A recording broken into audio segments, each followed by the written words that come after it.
Glad you're all here this morning. For those of you at home, thank you for joining us. If you're watching online, but you're probably at home. This morning I want to start a 3-week series that I'm calling Influencer. An influencer, someone who people trust, maybe authority word might be used, or some kind of power over people to say, I want to influence you either for good or for bad. I'll share more next week about what I mean by all that, because I think this morning I may go a little bit long. Crickets. Thank you. Thanks.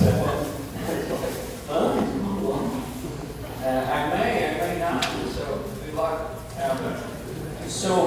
For now, we want to be a good influence on people, right? We don't want to be a bad influence on anyone. And so, in order to be a good influence on people, here's what I believe: that we need to be humble. We need to be humble people. Listen to this text again, Romans 12:16. Live in harmony with one another. Do not be proud, but be willing to associate with people of low position. Do not be conceited. So this verse here is talking, in context, is talking about two relationships. One relationship is with God. That's the first two verses, Romans 12:1 and 2. And then the other relationship is with Christians. It's with people, verses 3 through 16. So what I want you to think about is love God, love neighbor. Yes? You with me? Okay, so they say that humility is a modest or low view of one's own importance. That sounds about right, doesn't it? Yet we live in a world, especially today's world, where it doesn't seem that many people know of such a word or such a way of living. Years ago, when I lived in Massachusetts, I attended a church service that my friend Jerry Houston, who you see in the picture here, was holding. He was holding a gospel meeting at this church, and I thought I was early for the afternoon session, but it turns out that Jerry preached long. And when I mean long, I was there in the afternoon and they were still having the morning service. This man could preach. I walked into the room, found a seat in the back. Turns out I'm one of the only Irish people there, and I thought it was my good looks that Jerry noticed me walking in late and says, "Hey, there's my friend Billy."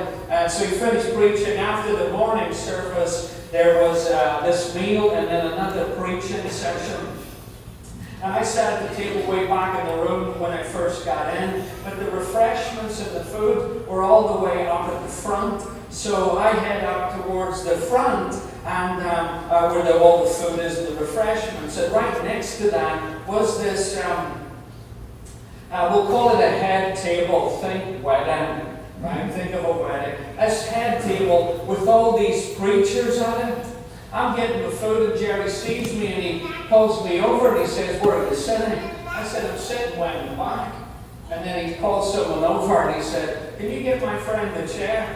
And a minute later, I'm sitting at the head table with all these preachers who are almost wearing tuxedos.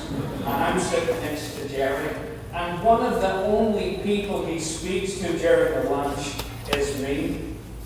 Now remember, I'm the only Irish person sitting at this table with all these preachers. One of these kids is doing his own thing. One of these kids is not his thing. That's how I felt. Now I'm thinking to myself, everyone else in the room, I'm a couple hundred people in this room, everyone else in the room is probably thinking, who's the Irish guy that Jerry's talking to? You know, later Jerry gets up to speak again, and before he starts preaching, he goes around the head table and acknowledges all the preachers at the table, myself included. He called me Billy the Kid. He referred to me as using 2 6-shooters when I preach. Well, he said I only use one, but I assured him that I have 2. Anyway, I'm sure there is spiritual application to that story that I just shared with you, but I just don't remember right now what it is. Anyway, So I said a few minutes ago that humility is defined as a modest or low view of one's own importance. And wouldn't you agree with me that humility is hard to find in today's world?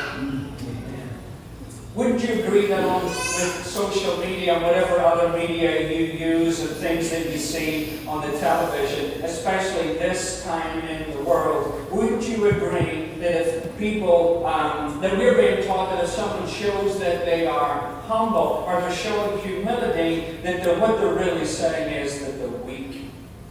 Would you agree with that?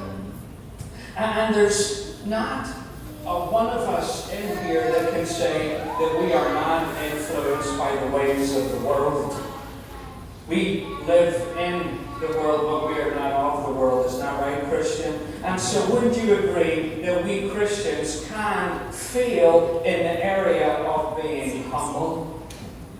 And this could seriously affect our good influence on other people. See, the biblical definition of humility goes way beyond a modest view of one's own importance. Biblical humility is grounded in the nature and character of our God, seen in the person of Jesus of Nazareth. And you know all the passages about that, don't you? You know all the passages that will highlight the teaching of being humble. But here's one I want to bring to your attention, and you know what it's about anyway. Philippians 2, verses 3 through 8.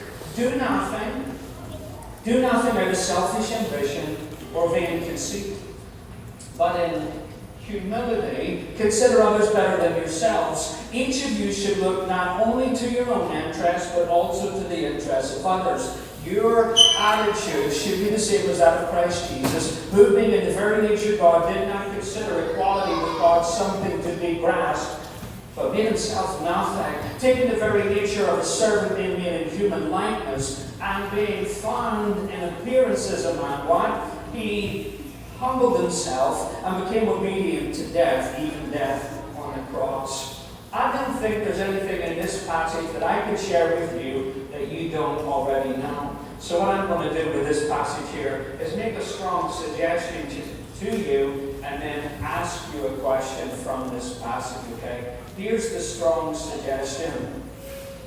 Don't focus too much on the phrase, each of you should look not only to your own interests, and then make a big deal about it and say, see, it says that I can look out for my own interests too. Because we know in the very next verse where our focus in life needs to be. So don't be focusing too much on looking out for your own interests, and here's why I'm saying that. Being honest and transparent as I am, I'm a selfish person. I'm a sinful person. But I'm a selfish person. And I believe God knows that about me, and He came to help me with that in the human being known as Jesus of Nazareth. It's very easy for me to look out for my own interests and forget other people. Am I walking on the street that you walk on too? I think it's very easy for all of us to say, well, I have needs, I have interests, I have rights, I have wants, and there's things in my life that I need also. But here's something I believe, and I would believe that you would agree with it. Brother Stewart said to me about a week ago this phrase, crisis reveals character. Crisis reveals character. And wouldn't you agree there's a lot of people under stress right now? There's a lot of people under stress in this moment in time, and it's revealing their true character. Hello? Brian, we'd agree with that, wouldn't we? That crisis reveals character. And there's lots and lots of people under stress, and the real character is coming out. Alright, so I'm going to ask you something right now, and I want you to seriously consider it without throwing soft rocks at me. Here's the question, and it's just a question. Do you think American Christians can be tempted to be an American before they are a Christian? here's what I mean, that we have rights, and we put that above the Christian culture of you have been crucified with Christ and you no longer live, Galatians 2:20. And what I'm believing this Galatians 2:20 is saying is, we don't have any rights now that we are Jesus followers. We have died to self. Now that's something to consider, because if I'm observing that Christians in America are putting their nationality above their Christianity, other people are too. And we know there's no such thing as an American Christian or an Irish Christian or a Mexican Christian. If we are Bible people, and I believe that we are Bible people, the only kind of Christians there are is Jesus. Christians. Following along what Carrie said about whose image is on you. Mercy. Whose image is on you. And they'll know there's a song. I'm not going to break out a song this week. And they'll know we are Christians by our love. By our love. Our love being lived out as He loved us, laying His life down for us as we represent Him, and His image is on us. We lay down our lives for others. So that was the suggestion from the Philippians 2 passage. Don't just focus on your own needs. Here's the question from this passage. How's your attitude? How's your attitude? Your attitude, Philippians 5 says, your attitude should be that of Christ Jesus. How's your attitude right now, especially after what I just asked you about American Christians? How's your attitude toward Jesus' attitude? Is it the same? And if it's not the same, what needs to change? Or who needs to change? Well, it can't be Jesus that needs to change, because it says our attitude should be that of Christ Jesus, yes? Who had a correct view of his own importance and was able to put the needs of others before himself. So, Romans chapter 12, verse 16, one more time. Live in harmony with one another. Do not be proud, but be willing to associate with people of low position. Do not be conceited. Again, this is in the context of two relationships, one with God, one with Christians, one with other people. Live in harmony. I think we in the Church of Christ know what the word harmony means, don't we? We know what that means. Now, maybe we're not always hitting the right note. Or maybe we are. It's everybody else who's off. Yes? If we're going to live in harmony with others, we have to adjust our attitude notes. Does that make sense? You see, it would be very selfish of me if I started singing one note and I started forcing everybody else to sing the same note. Not their own. Who would want that? I love music. You know that. I love a cappella music. I love music with instruments in it. I like opera. I like Pavarotti. I like Grand Collective. I like Chris Tomlin. I like music. But I would not listen to music if it was one note.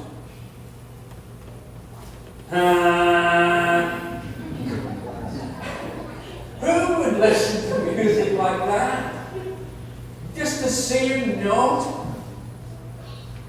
Nobody would.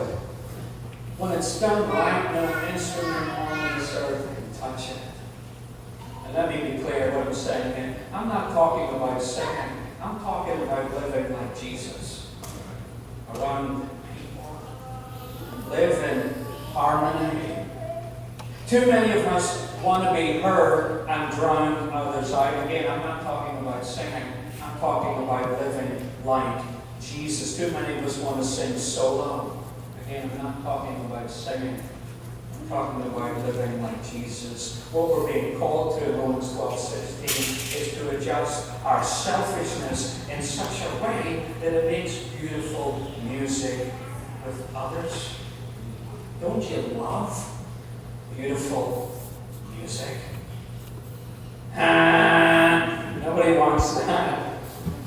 We love beautiful music. Again, I'm not talking about singing, but living like Jesus. But how are we going to do that?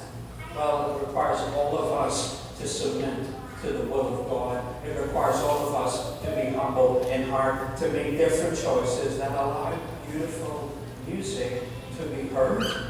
So, to live in harmony requires humility from everyone involved.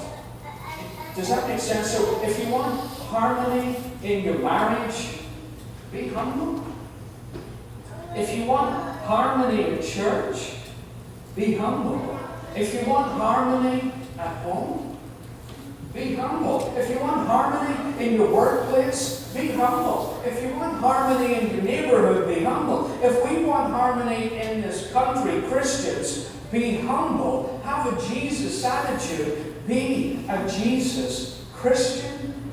And how are we going to do that? Stop being proud. Those are Paul's words, not mine. I'm just telling you what they say. Stop thinking that you're better than everyone else, because you're not. They may not do what you do. Doesn't mean you're any better. They may not sin the sins that you sin. Doesn't mean you're any better or more righteous, or you love God, or you stand up for truth and nobody else is, and you're screaming all over the place. Doesn't mean anything.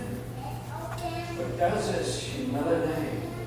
So if we're going to make beautiful music together, we must be humble in heart. If we're going to influence people, where people trust us, and we have some kind of authority or power over them, to influence them in some way, we want it to be for good. And if we're going to do that, we need to be humble. And that's what Paul's saying in this verse. He's instructing Christians not to be proud, not to be conceited, but love those in the world that the rest of the world will throw away or ignore. I call them the invisible people. And isn't this the teaching of the Scriptures, the complete opposite of what we see on social media and on the news and in Hollywood? And never mind social media, what we see on the news in Hollywood. What about our neighborhoods and our workplaces and our places of worship? All right, let me give you a couple of steps so that we can be good influences. To be good influences, we need to be humble in heart. But how are we going to do that? Here's a couple of 25 or 40 things in center. Pray for humility. Pray for it. Pray that God gives you eyes to see other people first. Number 2, consider how much you use social media and see if it's spiritually healthy for you. See, social media it's toxic. And if you spend any time around it, it will influence you for bad. So we need to be wise and accept the fact that it can disconnect us from our healthy spiritual lives. What I'm saying is, if you get on social media, be a Jesus Christian. Amen. A Jesus Christian. Let someone else, here's something I would also consider on this topic. Let someone else be your guide and protector on this. Because the heart is deceitful above all things, beyond cure. Who can understand it? When we think, I'm doing okay, we need to ask someone that loves us. How is my speech? How is my attitude on social media? And let them respond to you without speaking. That'll take humility. Here's another thing we need to do if we're going to be good influencers and humble in heart. Reflect the character of Jesus. I might develop this a lot more in the third lesson of this. Listen to this, Luke 22:24 and following. A dispute arose among them as to which of them was considered to be the greatest. You need to picture this. Picture this. Jesus said to them, the kings of the Gentiles lord it over them, and those who exercise authority over them call themselves benefactors. But you are not to be like that. Instead, the greatest among you should be like the youngest, and the one who rules like the one who serves.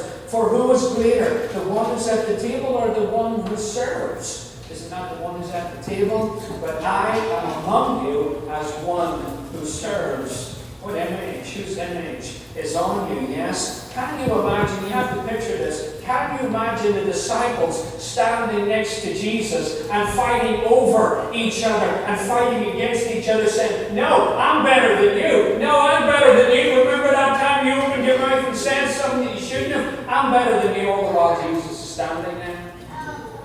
Can you imagine that? We would never do such a thing, would we? Here's something very practical. Never take your eyes off Jesus, because when we take our eyes off Jesus, we will start comparing ourselves to other people. And we've said this before. If we're going to compare ourselves to anyone else, we need to compare ourselves to Jesus of Nazareth. How can we be an influencer, a good one? How can we be humble in heart? Stop grumbling, stop boasting, stop seeking attention. Consider others better than yourselves, which will back to the Philippians 2 passage, where I made a suggestion and asked you a question about our attitude. I'm nearly done. Why should we be humble in heart? Why? Because when we are humble in heart, we seek humility in action, and humility in action can diffuse arguments. Humility in action can help us to be comfortable and confident in our relationship with God and what He thinks about us, never mind what anybody else thinks about us. When we are humble in heart, we can ask for forgiveness. There's a couple of things that good influencers do. I think we can all struggle with being humble, and I believe it's because we don't understand the nature and character of God seen in the person of Jesus Christ. If we're going to be humble in heart, we need to be grounded in the character of God, in the person of Jesus. We need to have the same attitude as Jesus, Philippians 2. We need to live out His teachings. And as I close out, listen to this teaching. Luke 14, verse 7. When Jesus noticed that all who had come to the dinner were trying to sit in the seats of honor near the head of the table, He gave them this advice.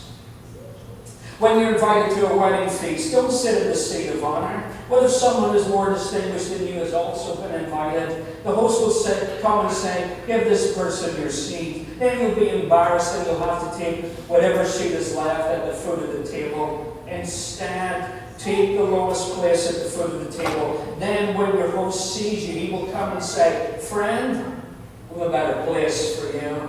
Then you will be honored in front of all the other guests, for those who exalt themselves will be humbled, and those who humble themselves will be exalted.